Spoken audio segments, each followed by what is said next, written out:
Menaganga ozamosa etinga na yemba Menaganga ozamosa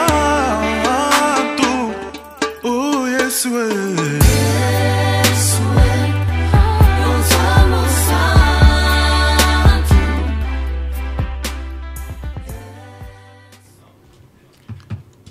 Alors, bonsoir à tous, chers auditeurs. Nous sommes en direct sur la radio Big Gospel, sur la nouvelle émission qui s'appelle Bimen. Donc, ça sera une émission qui tournera principalement autour de l'homme, de la Bible, de ses qualités, de ses forces. Voilà un peu ce qui va se passer tout au long de cette émission. Je me présente, moi je suis l'évangéliste Christopher Nsimba, plus communément connu sur le nom de l'évangéliste La Grâce. Et aujourd'hui, j'ai des invités, des amis, des collègues qui vont se présenter par la suite. Donc, tout d'abord, j'aimerais remettre ce moment entre les mains du Seigneur. Donc, toi qui nous écoutes à la maison, toi qui nous écoutes au travail, j'aimerais que tu inclines ta tête.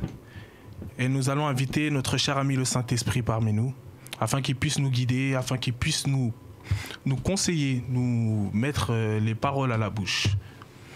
Incline ta tête et prie le Seigneur. Éternel Dieu de gloire, Dieu tout-puissant, merci. Merci encore, éternel Dieu de gloire, parce que tu es au contrôle de toutes choses. La Bible dit que là où 2 ou 3 sont réunis, tu es au milieu d'eux, Seigneur. Ce soir, sois avec nous encore, éternel Dieu de gloire. Sois au milieu de nous, Seigneur, afin que seul ton nom soit glorifié, Seigneur Jésus. Oui, Seigneur, va donner la solution à quelqu'un qui avait un souci, Seigneur, et donne la guérison, Seigneur, à un problème. Peu importe le problème, Seigneur. Yes. Merci encore, éternel Dieu de gloire. Je te remets encore tout entre tes saintes mains, Seigneur, au nom puissant et précieux du Seigneur Jésus que nous avons prié. Amen. Amen. Alors, ce soir, je vais donner la parole aussi à mes chers invités. Je vais commencer par ma gauche. Tu peux te présenter. Bon, bonsoir à tous. Moi, je me présente, je m'appelle le frère Christian Lucassi. Je suis chanteur, pianiste. Donc, je suis au service de l'Éternel depuis ça fait plus de 10 ans. Ok. Donc, voilà. C'est à mon tour. On m'entend bien, j'espère. Bonsoir tout le monde. Je me présente, je m'appelle Isaac M. Je suis prédicateur, chanteur, pianiste, musicien, tout ce que vous voulez. Ok. Et je sers le Seigneur. Oh, Dieu. Bon bonsoir à tous. Moi c'est l'évangéliste Kevin Zagadou, dit aussi artistiquement KZ, signé chez Big Gospel Music. Je suis beatmaker en dehors de ça et puis ça fait 8 ans que j'ai donné ma vie au Seigneur maintenant. Gloire à Dieu. Et pour ceux qui ne me connaissent pas, moi je suis, comme je l'ai dit tout à l'heure, l'évangéliste Christopher Nsimba, plus connu sous le nom d'évangéliste La Grâce. Je suis chanteur à mes heures perdues, mais je suis serviteur de Dieu avant tout. Alors, ce soir, comme on a dit, c'est une émission qui parle... C'est pas une émission machiste, mais ça parle beaucoup plus des hommes. Et l'émission s'appelle Bimen, être homme ou être un homme. Déjà, pour vous, c'est quoi être un homme? Être un homme, c'est quoi pour vous? On est homme à partir de la... Lorsqu'on est, on est homme lorsqu'on trouve du travail, on est homme lorsqu'on se marie. Pour vous, c'est à partir de quand qu'on peut dire qu'on est un homme, tout simplement? Je laisse la parole. Ça parle à tout le monde? Bien. Je peux commencer? Vas-y. D'accord. Pour moi, personnellement, la définition de l'homme, c'est l'homme simplement qui a compris qui il est. Au moment où tu comprends réellement ta mission sur la terre. Parce que dans tous les cas, Dieu nous envoie comme des esprits à la base sur la terre. À la base, on est comme des esprits, et il y a l'esprit qui rentre dans le corps de la femme pour agir comme une femme, c'est que l'esprit qui rentre dans le corps de l'homme pour agir comme un homme. Et maintenant, l'homme, c'est au niveau de la maturité, c'est au niveau de sa maturité, quand il comprend réellement quelle est sa mission sur la terre, son but, et puis quand il agit bien, et puis voilà tout ce que je peux dire. Ok, bon, moi je vais suivre dans sa lancée en fait. Par rapport à la maturité, comme il l'a dit, à la mission, quand tu comprends vraiment pourquoi tu es venu sur terre, parce qu'il dit quoi? C'est à la sueur de ton front que tu mangeras ton pain.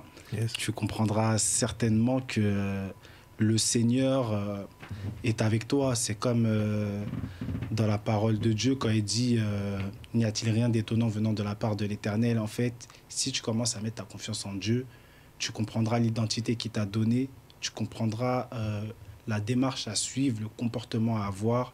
Tu verras que ce sera plus facile pour toi de pouvoir converser avec le Saint-Esprit, de pouvoir agir selon le Saint-Esprit, de marcher avec le Saint-Esprit et de pouvoir, par-dessus tout, annoncer cette bonne nouvelle. Parce qu'il faut savoir une chose, c'est que l'homme est l'exemple de tous. Ok. L'homme est une personne qui on va dire, est une référence. On l'appelle le chef de la famille parce que c'est vers lui que les regards sont comment dire Ouais, voilà. Donc, par rapport à ça, pour moi, un homme, c'est celui qui a, quotidiennement parlant et spirituellement parlant, le sens des responsabilités. Ok. Donc à partir du moment où tu es responsable, tu es un homme. Exactement. Ok. Si je pouvais rajouter quelque chose, on devient un homme aussi à partir du moment où tu apportes la vision. Mais Ok. pour apporter une certaine vision, Yes. il faut comprendre ce qu'est la personne qui t'apporte la vision. Ok. Voilà ce que je veux dire. Donc c'est ça que je peux rajouter. D'accord. Ben moi, c'était plus comme l'évangéliste KZ l'a dit, c'est à partir du moment où on est responsable, pour moi, on est un homme. Mhm. On peut être responsable à 8 ans, donc on peut être un homme à 8 ans. Voilà, pour moi, voilà, on passe du stade de garçon, petit garçon, à l'homme à partir du moment où on devient responsable. On a Mhm. des responsabilités, voilà, on a une famille, on a un boulot, voilà, on peut devenir déjà un homme. Alors ce soir, le thème, plus précisément, de l'homme, c'est « Homme, va avec la force que tu as ». Voilà, c'est un thème que j'ai tiré de Juge chapitre 6, au verset 14, lorsque Dieu dit à Gédéon « Va avec la force que tu as ». Donc j'aimerais savoir pour vous, en fait, c'est quoi la force ? Parce que c'est un terme assez vaste. On va sortir simplement du contexte de ce livre-là. On va un peu plus s'ouvrir sur la force, va avec la force que tu as. Voilà. Pour vous, c'est quoi la force ? Enfin, d'où l'homme tire sa force, plus précisément. De l'homme tire sa force, Bon. c'est quoi la force? La force, en général, d'où l'homme tire sa force. On commence par quelle question? Pour toi, D'accord. par rapport à toi. La force, personnellement, bah, Mhm. c'est simplement une capacité Ok. qui me permet de faire une chose, d'opérer une chose, une action, etc. C'est simplement ça. Maintenant, l'autre question, je pense qu'elle est grave vaste, donc je vais d'abord écouter les définitions de force Ok. d'abord les autres, et puis voilà. Avec la force que tu as. Mhm. Après, la force, comme tu viens de le dire, c'est une capacité. C'est une capacité que Dieu t'apporte. C'est une capacité naturelle que Dieu t'apporte. Mais c'est une capacité aussi limitée. Mais lorsqu'il dit va avec la force que tu as, moi je le vois plutôt où il dit que va faire le travail que je te demande de faire. Mais laisse-toi aussi guider parce que je t'accompagne en retour. Donc, si je comprends bien, c'est que le Seigneur, il connaît la limite de tout à chacun. Il connaît nos limites. Mais il faut savoir une chose, c'est que derrière cette force que le Seigneur nous apporte, Mhm. il y a le surnaturel. C'est-à-dire que la force limitée que nous avons devient illimitée dès lors que nous sommes conduits tout simplement par le Saint-Esprit. Donc voilà ce que je peux dire. Ouais, donc moi je les rejoins complètement. La Bible dit clairement en Zacharie 4,6, ce n'est ni par la force ni par la puissance, mais par l'Esprit, dit l'Éternel. Et il dit aussi dans le livre de Matthieu, au chapitre 24 ou 25, Mhm. qu'il donne à tout à chacun selon sa capacité. Donc il y a une chose à savoir, il y a ce que Dieu a mis au départ en l'homme pour que l'homme puisse s'en sortir. Mais dans le verset 14, après, il dit aussi, après que Gédéon lui dit que sa famille était déjà la plus pauvre en Manassé, il lui dit qu'il sera avec lui. Et c'est une promesse que Dieu nous fait du début du livre de la Genèse jusqu'à Mhm. l'Apocalypse. Ça veut dire qu'il est toujours avec nous, peu importe les épreuves. Même quand on se sent tout seul, en fait, il a toujours été là, que ce soit dans l'Ancien Testament comme dans le Nouveau Testament, il a toujours été présent. Là, par exemple, nous sommes sous les temps de la grâce, donc nous avons Jésus qui est monté, mais il a fait descendre vers nous la troisième entité de sa personne qui est le Saint-Esprit, Mhm. qui peut être le consolateur, qui peut être celui qui nous fortifie. Parce que la Bible dit aussi, je puis tout par celui qui me fortifie. Donc principalement, je pense que la force pour moi, c'est quelque chose que Dieu nous a donné dès le départ, mais il a aussi ajouté sa semence en nous pour que nous puissions être fortifiés. Donc voilà. C'est ça. Ok. Donc, si je puis rebondir sur ce que tu viens de dire, l'onction, qu'on connaît tous. C'est une capacité supérieure, spirituelle, mais qui est aussi une force. Exact. Ok, d'accord. Bah pour moi, la force, si on devrait être tiré par rapport au texte, si on remonte un peu plus au verset 13, non, au verset 12 même, la Bible dit que l'ange de l'Éternel lui apparaît et lui dit « L'Éternel est avec toi, vaillant héros ». Moi, si je puis dire, la force de l'homme, elle sort de la parole que Dieu a dite en ce sujet. Clairement. Parce que là, en fait, parce que par la suite, on voit bien que Gédéon, il ne sait pas de quelle force Dieu est en train de parler, parce qu'il est en train directement de se plaindre, à se dire « Ouais, je suis le plus pauvre, le plus petit, etc. » Mais la parole, en fait, c'était le vaillant héros. Sa force, c'était en fait que c'était un vaillant héros, tout simplement. Et je pense que la force de tout un chacun, c'est la parole que Dieu nous a donnée. Si Dieu nous a dit que, peu importe en fait les promesses que Dieu nous a données, je pense que c'est une force pour nous. C'est une force pour nous, voilà, tout simplement. Et si tu voulais rebondir sur quelque chose. Ouais, c'est ça. C'est même ce à quoi je pensais tout à l'heure en disant, on se rend compte qu'il y a un mandat. J'ai dit, va avec la force que tu as. C'est un mandat, c'est un envoi. Et déjà dans ce mandat-là, il y a déjà une force. En fait, c'est comme quand on prend peut-être l'investiture d'un président de République. On investit d'un titre, d'un rôle. Ce titre-là déjà lui donne un certain pouvoir. Maintenant, il y a deux forces. Moi personnellement, pour moi, il y a deux forces. Premièrement, la force du mandat. Ensuite, la force pour exercer le mandat. Celle qui est différente de la force du mandat. Et voilà pourquoi je veux rebondir en disant ceci. Quand Paul dit « Je puis tout par celui qui me fortifie », il est d'abord envoyé par Christ, au moment où Christ l'apparaît, etc. Mais après, il se dit encore « Je puis tout par celui qui me fortifie ». Ça veut dire qu'à chaque fois, il revenait vers la source qui était sa force. Et je pense qu'on a tous, en fait, à la base, certes, on a d'abord la force du mandat, parce que quand Dieu te met au monde et te donne des capacités, certaines capacités, par exemple, toi qui es chroniqueur aujourd'hui, qui est évangéliste, qui est même chantre, il y a certaines capacités dont Dieu te donne, comme le talent de chantre, comme voilà, etc. Mais il y a une onction particulière, donc une force naturelle, la deuxième force qui vient pour justement t'aider à mieux accomplir cette tâche que tu as reçue. Donc voilà pour moi ce que je peux dire. Gloire à Dieu. Moi, je pense aussi que pour obtenir cette force que Dieu nous donne, il faut aussi renoncer en soi-même. Parce que si on voit bien, Jésus aussi, sa force, la réelle force qu'il avait, c'était vraiment faire la volonté du Père. Là, je parle de nous plutôt aujourd'hui. On a tous des dons, des capacités à faire certaines choses, mais parfois on n'arrive pas à impacter autant que l'on veut, parce que parfois on veut souvent faire les choses de notre propre force. Et tant qu'on n'accepte pas, en fait, parce qu'on dit tous, oui, j'ai accepté Jésus-Christ dans ma vie, j'ai accepté, mais on a du mal à renoncer en soi-même et être patient, et aussi être sensible à ce que l'Éternel aussi nous demande de faire. Donc c'est ça que je peux rajouter par rapport à la force. Pour pas monopoliser, désolé de rebondir sur ça. Non, il n'y a pas de souci, vas-y. Il y a une chose que j'aime quand Dieu dit va avec la force que tu as. En fait, en soi, il révèle à Gédéon que la force que Gédéon a, c'est lui-même. En fait, il révèle à Gédéon que la force que tu as, c'est moi qui te parle. En fait, au final, ne cherche pas loin, reviens vers moi. Et c'est lui qui donnera cette force-là, parce que Gédéon se plaignait justement. Et juste par les mots de Jésus, de Christ plutôt, de Dieu, on se rend compte que Gédéon se réveille, se révèle être un vaillant héros par les paroles de Dieu. Et on se rend compte qu'en fait, la force que Gédéon a réellement, c'est Dieu. Alors le conseil que je pourrais te donner, quand on dit va voir la force que tu as, savoir déjà qui est cette force que nous avons. Exactement. Et cette force que nous avons. Et quand déjà nous voyons ça, nous savons déjà que c'est Dieu premièrement. Voilà. Donc si je peux dire quelque chose aussi, c'est quoi? En gros, quand je vous ai écouté, la chose que je peux comprendre, c'est que par cette parole, on peut comprendre quoi? Que le Seigneur, en fait, nous donne d'abord pour pouvoir exercer une assurance.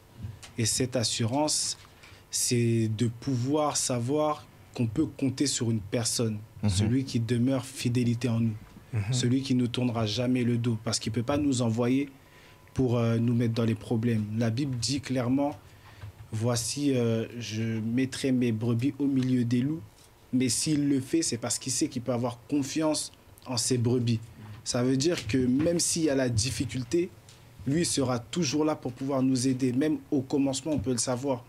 La Bible dit quoi en Genèse 1 au verset 2, si je ne me trompe pas, qu'il y avait des abîmes, il y avait des abîmes à la surface de la terre, mais l'Esprit de Dieu mouvait au-dessus des eaux.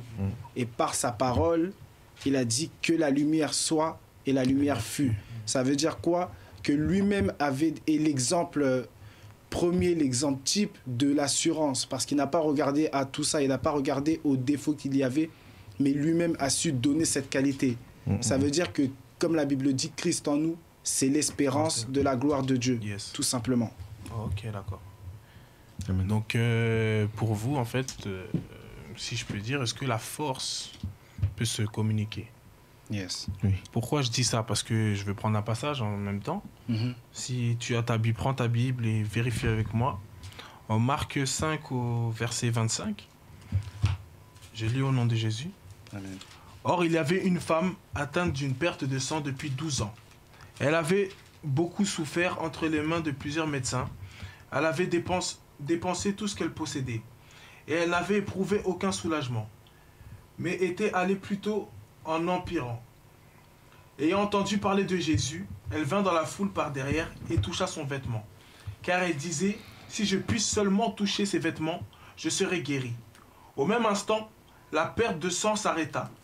Et elle sentit dans son corps qu'elle était guérie de son mal. Jésus connut aussitôt en lui-même qu'une force était sortie de lui, et se retourna au milieu de la foule, il dit, qui a touché mes vêtements? Ses disciples lui dirent, tu vois la foule qui te presse, et tu dis, qui m'a touché? Et il regardait autour de lui pour voir, celle qui avait fait cela.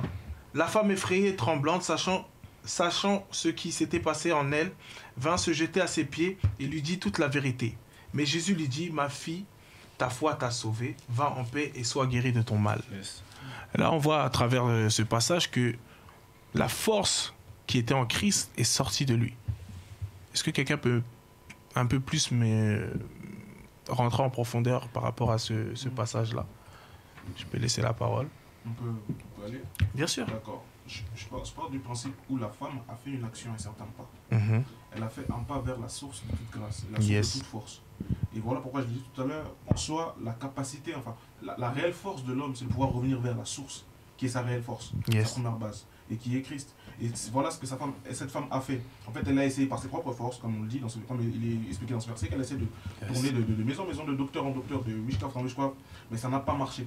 Et qu'est-ce qui a réellement marché? C'est le retour à la source, à celui premièrement qui avait donné la vie, et même cette force-là de marcher.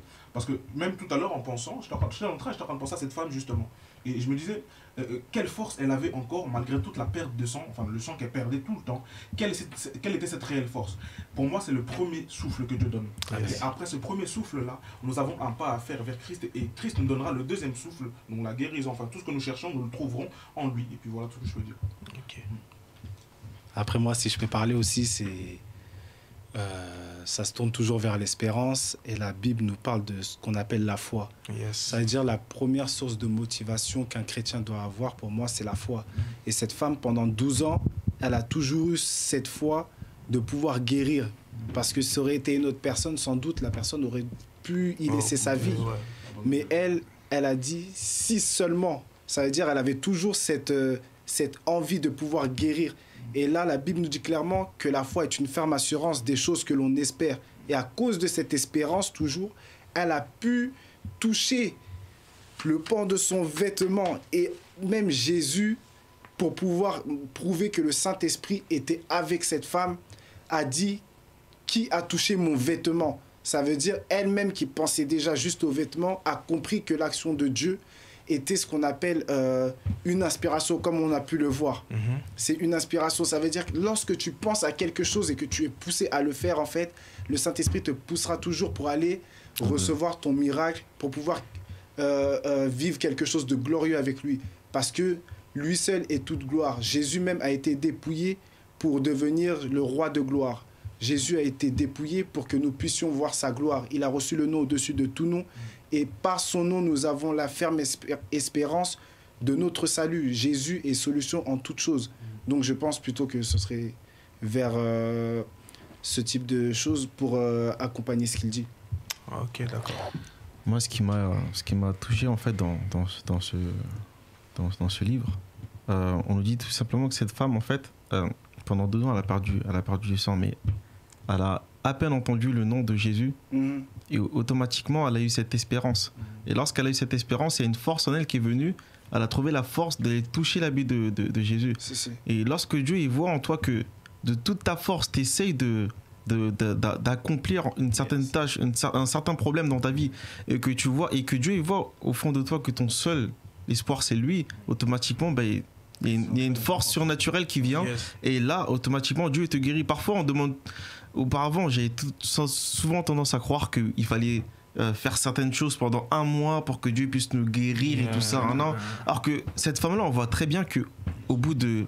Elle a à peine touché sa robe, automatiquement, elle a été guérie parce qu'elle y a cru, tout simplement. Amen. Donc, c'est ça.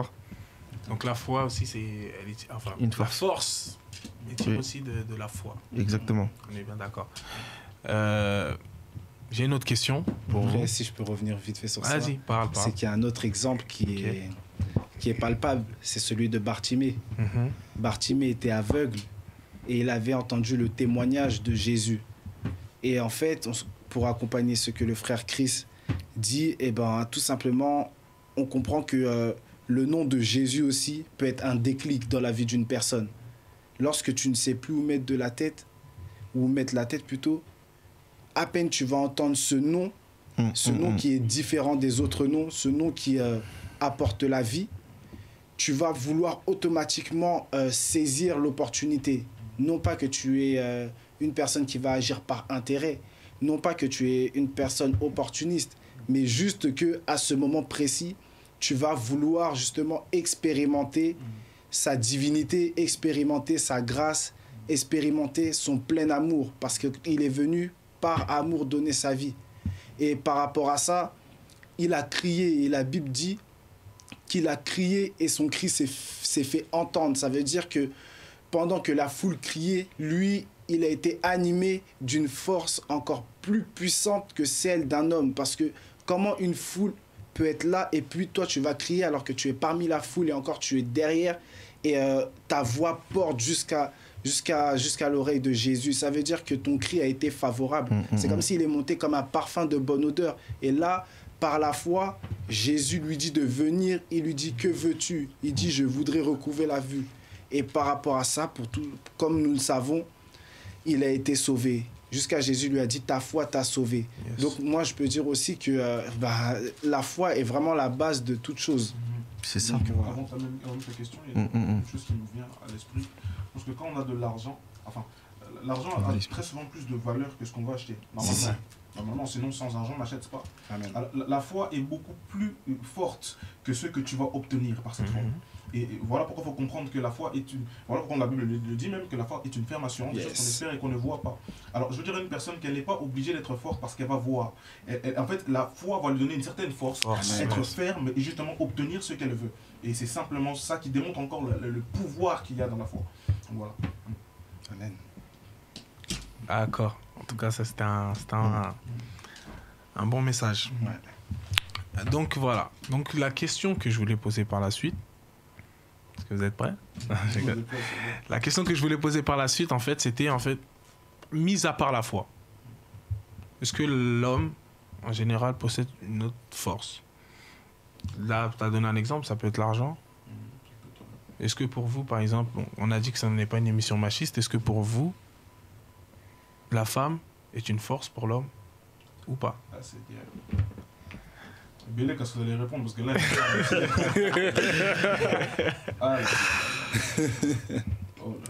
là, il faut retourner à Genèse.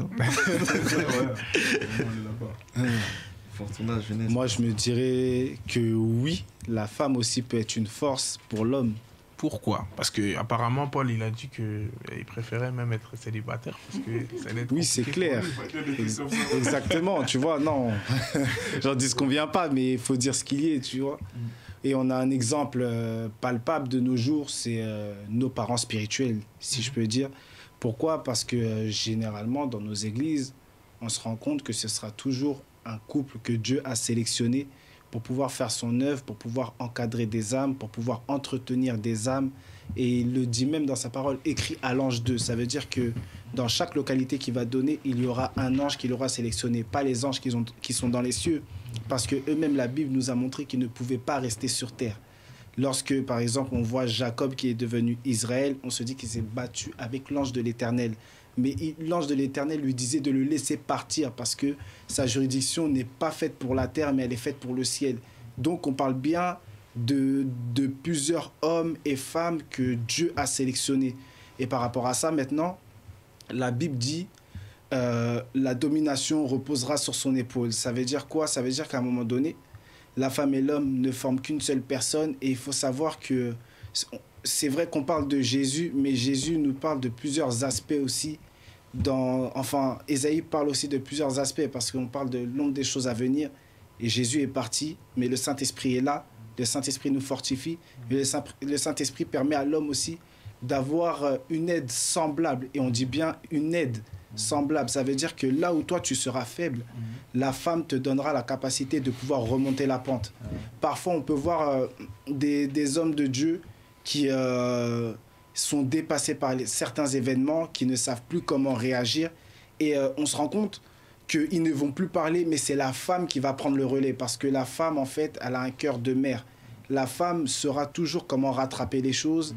Et si on regarde bien même dans la vie quotidienne, la femme est celle qui entretient le foyer. Pendant que l'homme supervise, la femme est celle qui prend soin de la maison. La femme, c'est celle qui éduque ses enfants. Parce que l'homme est toujours parti. L'homme est là. On sait que c'est le chef de la maison. On sait que c'est le père. Même si on regarde bien dans nos familles, c'est pas comme ça qu'on va parler au père. On va plus se confier à la mère qu'au père. Après, ça dépend, mais c'est plus dans ce sens-là.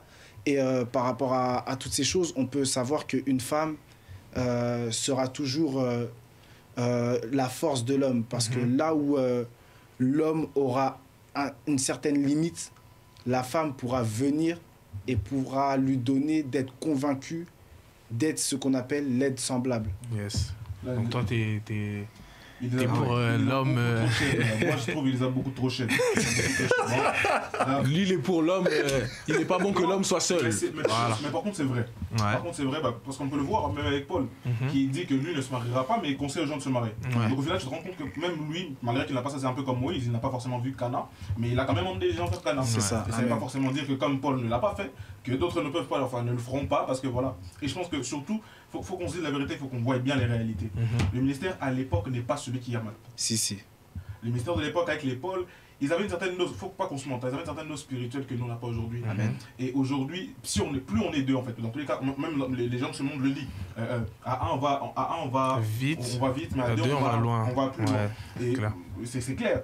Alors avec le ministère qu'on a aujourd'hui, papa, être seul, tout seul, t'es seul, c'est compliqué. C'est tellement chaud. Alors sincèrement, je vous conseille les gars ou les hommes qui veulent avoir aussi des responsabilités. Seul, vous n'arriverez jamais. Si. Ça ne veut pas dire que, enfin, ça ne veut pas dire que vous êtes faible. Non. Loin de là. Ça veut dire que votre force aussi peut se révéler aussi dans une autre personne. Yes. Amen. Et en fait, aidez-vous. Hein. Mariez-vous. Faites pas comme Paul. Même lui a voilà. Bon, si je devais dire quelque chose, dans le livre de Genèse, on nous dit que l'Éternel Dieu forma une femme de la côte qu'il avait prise. Et il faut aussi considérer que la côte, c'est un appui très très important pour nous en tant qu'humains. Et Dieu l'a enlevé cette côte-là. Donc c'est-à-dire que la femme doit être le soutien. C'est-à-dire que quand l'homme il veut tomber, la femme doit relever. Comment la femme doit relever? Déjà, il faut qu'elle comprenne la vision que Dieu a pour l'homme. Et de deux, il faut aussi qu'elle prie pour que Dieu puisse lui apporter en fait les dons qu'il faut pour que elle puisse porter le poids de la maison. Parce que faut comprendre qu'on a tendance à croire que oui, l'homme est le patron, l'homme est ceci, l'homme est ça. Il faut dire aussi que la femme, c'est elle la directrice dans la maison. Ouais, si. L'homme, c'est le directeur, la femme, c'est la directrice. Il faut savoir aussi que la directrice adjointe, c'est elle qui organise, c'est elle qui fait tout ça, et c'est l'homme qui approuve. Amen. On est d'accord ou pas? C'est l'homme qui approuve. Donc, il faut aussi considérer que le choix de la femme, est super important. Je sais pas si vous voyez ce que je veux dire. Le choix est super important. Il faut pas faire un choix en disant oui, j'ai prié, Dieu m'a dit. C'est pas vrai ça. C'est pas vrai. Il faut analyser en fait, voir si la femme vraiment correspond vraiment à la vision et voir si elle peut t'apporter un plus. Parce que faut faire attention parce que ton choix peut te ramener en enfer comme peut te ramener au paradis. Donc si tu choisis mal, automatiquement ton ministère il est gâché. Amen. Parce qu'une femme, tu ne la supportes pas une journée, tu la supportes toute une vie. Mhm. Mais maintenant, qu'est-ce que vous allez faire de cette vie? Tout dépend de ton choix. Tout dépend de la mission. C'est Voilà, clair. c'est clair. Puis la Donc, Bible dit un truc, hein, c'est clair. La femme sage bâtit sa maison Exactement. et l'insensé la renverse. Ça veut dire que si tu t'es trompé, comme le dit Christian, tu peux louper même ton salut. Et c'est quelque chose de dangereux parce que maintenant, si on parle en tant qu'eschatologie, on nous fait comprendre que en Matthieu 25 au verset 31, que lorsque le Fils de l'homme reviendra, il sera accompagné de ses anges et s'assiera sur son trône de gloire et l'humanité tout entière sera devant lui. Il mettra les uns à gauche, qu'on appellera les mauvais, et les bons à sa droite, comme un berger qui séparera ses brebis de ses boucs. Et maintenant, c'est quelque chose aussi, c'est un critère ou un aspect même qu'on pourrait dire qui sera essentiel. Parce que si un homme ne correspond pas à une femme et il s'efforce quand même de vouloir aller ensemble, ça peut être problématique. Tandis que lorsqu'on attend le temps de Dieu, lorsqu'on est patient aussi, Dieu nous forge un caractère qui sera semblable à celui d'une femme. Et la femme aussi sera celle qui nous donnera les éléments pour pouvoir être équipée face à l'œuvre de Dieu. Parce qu'il y a des choses sans elle qu'on ne peut pas faire. Ok. Voilà. Donc en fait, Jézabel, elle est bannie de nos foyers, quoi. Ah, je sais. C'est ça. La première. Après aussi, si toi par exemple, tu es désordonné, il te faut une femme qui soit ordonnée. Si toi par exemple, tu n'es pas patient, il te faut une femme qui soit patiente. Vous voyez, en fait, il faut vraiment que retrouver en fait la côte qu'on a perdue. Exact. Ok. C'est juste ça. Mais même en parlant de la côte, pour rebondir sur ce que tu as dit tout à l'heure, comme on le sait tous, l'homme, il est né de la poussière. La femme, elle est tirée de la côte. On sait tous que la poussière, il y a un coup de vent, ça part. Alors que la côte, c'est quelque chose de dur, c'est quelque chose de solide. Yes. Et je pense qu'une femme dans un couple, c'est quelque chose de solide. Amen. C'est un truc dur, c'est quelque chose qui fait vivre. Voilà, comme on connaît tous dans la Bible, les eaux des Élysées, ils ont fait revivre Mais non. un homme. Donc je pense que une femme fait revivre un homme, fait revivre Exactement. une maison. Voilà, comme la Bible dit si bien, celui qui a trouvé une femme a trouvé le bonheur. Amen. Mais trouve la femme aussi. C'est ça. Ouais. Hein, déjà, vous, est-ce que vous êtes mariés? Est-ce que vous voulez vous marier? Hein? On parle de force, on parle d'onction, mais on parle de femmes aussi. Ah, bah, moi, Là, je les prends- auditrices de franchement, Ladies, là, elles sont bien contentes. Moi, je pense que c'est essentiel déjà pour chacun de nous de trouver une femme parce C'est que essentiel, mais toi, t'as on connaîtra le bonheur. Moi Oui. Ah non, j'ai personne dans ma vie, mais je sais que le temps arrive où Dieu va me bénir. Amen, amen, Comme ça. amen, amen. Toi, c'est comment toi Par moi, j'ai trouvé mon bonheur. Oh, alléluia. Je suis fiancé. Oh, Et donc, t'es béni, ça va. J'espère que amen. t'es forte aussi là-bas à la maison. C'est ce qu'il faut. Hein. Bah après, vous savez, en fait, pour réussir dans un couple, en fait, faut pas avoir de tabou. Il faut dire vraiment en fait ton passé, tout ce qui en suit. Et Dieu il a mis en la femme en fait le cœur de pouvoir comprendre, le cœur de pouvoir aussi passer à outre et le cœur de supporter aussi. Si. Et quand tu trouves une femme qui a appris, qui supporte et qui veut te faire avancer, qui oublie tout, c'est une bonne chose. Donc voilà, donc moi je suis fiancé, donc maintenant je prie vraiment que Dieu puisse nous ramener à l'aboutissement. Amen. Amen. Comment moi, non, moi ça va. En tout cas, gloire à Dieu, si ça va, ça va. Alors. Merci Ça va pour tout le monde. Donc, Non. Il a dit ça va pour tout le monde. Toi, c'est comment non, moi, ça va aussi par la grâce de Dieu. Ah, c'est bon déjà. Ça va par la grâce de Dieu. Je sais que ma côte, elle est là. Ah, Et bientôt, vous la verrez aussi. amen. Je peux saluer J'espère quelqu'un aussi. personnellement Salut qui tu veux, mais à la fin, s'il te plaît. Ok, d'accord. Voilà. Vous la verrez, j'espère, bientôt sur Big Gospel aussi. Ah, lourd. Donc voilà, on verra comment Dieu fait les choses. Ah, Amen. Amen, gloire à Dieu. Alors, pour conclure, on va essayer de conclure assez vite. La force. On a dit la force, elle sort de l'onction.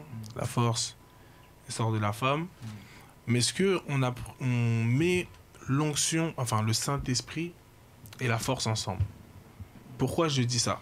Parce que la Bible dit, vous savez comment Dieu a oint du Saint-Esprit et de force Jésus-Christ de Nazareth. Là, il ne met pas, enfin, il ne rend pas le Saint-Esprit comme étant la force de Jésus-Christ. Mais il parle d'une force. Mais de quelle force il parlait de quelle force?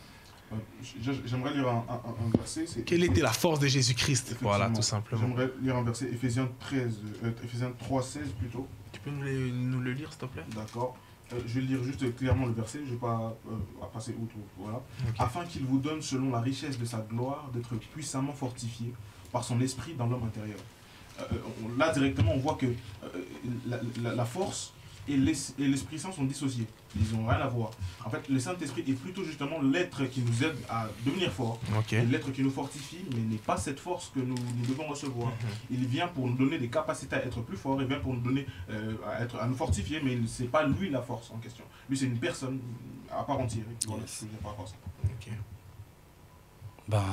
En fait, il a tout dit. Il a tout dit, j'aimerais dire. Le Saint-Esprit est une personne. La Bible dit clairement en Genèse 1:26, faisons l'homme à notre image selon notre ressemblance. Et à cette partie précise, on voit que Dieu parle au pluriel. Ça veut dire que à ce moment-là, on devine qu'il n'est pas tout seul. En fait, il prend appui sur la décision de plusieurs autres personnes. Et nous connaissons le Père, le Fils et le Saint-Esprit qui forment la Trinité. Donc, en fait, moi, pour revenir sur ce que le frère Isaac a dit, pour moi, le Saint-Esprit est une personne encourageante qui nous donne de pouvoir avoir confiance en nous et de réveiller, on va dire, entre guillemets, cette chose qui dormait en nous, qu'il a mis, mais qui ne pouvait pas faire manifester par lui-même, car la confiance qu'il a mis en nous, il savait que si elle se réveillait, on pourrait faire de grandes choses. Et Jésus a dit, il faille que je parte afin que vous-même, vous puissiez faire des choses plus grandes que moi. Donc, à un moment donné, on se rend compte que notre force est en nous, mais elle est réveillée par une autre personne. C'est comme si, en fait, il nous faut ce mentor pour pouvoir comprendre quelle identité nous avons, qui nous sommes et le pourquoi du comment qui nous entraînera avec lui à faire des exploits. Donc voilà. Après, c'est vrai que la force qu'on a et la force qu'on a avant qu'on accepte Jésus et la force qu'on a à la suite, elle est totalement différente. Yes. J'ai un exemple sur Pierre.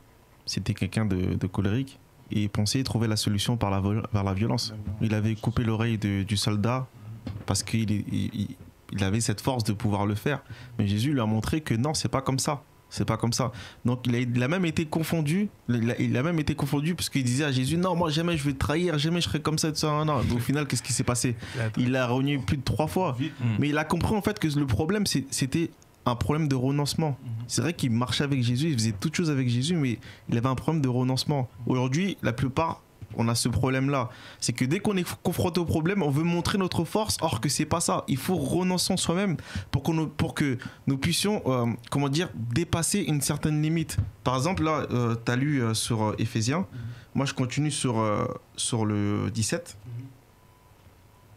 En sorte que Christ habite dans vos cœurs par la foi, afin qu'étant enraciné et fondé dans l'amour, vous puissiez comprendre avec tous les saints quelle est la largeur, la longueur, la profondeur et la hauteur, et connaître l'amour du Christ. Alléluia. Amen. En fait, quand on renonce en soi-même et qu'on laisse le Saint-Esprit prendre place en nous, notre force n'a plus de limite. Yes. C'est-à-dire que la hauteur, la largeur, la profondeur, il n'y en a pas en fait. Parce que lorsqu'on est conduit tout simplement par le Saint-Esprit, on voit plus en fait on voit plus ce qui peut nous, je sais pas comment expliquer. On voit pas ce qui peut nous arrêter. C'est vrai, ok. Amen. Le Seigneur apporte une vision. On est d'accord. Le Seigneur apporte une vision et nous le seul pas qu'on devrait effectuer, c'est tout simplement se lever et faire ce qu'il nous demande de faire. Et là, il va nous émettre en nous une force surnaturelle. Gloire à Dieu.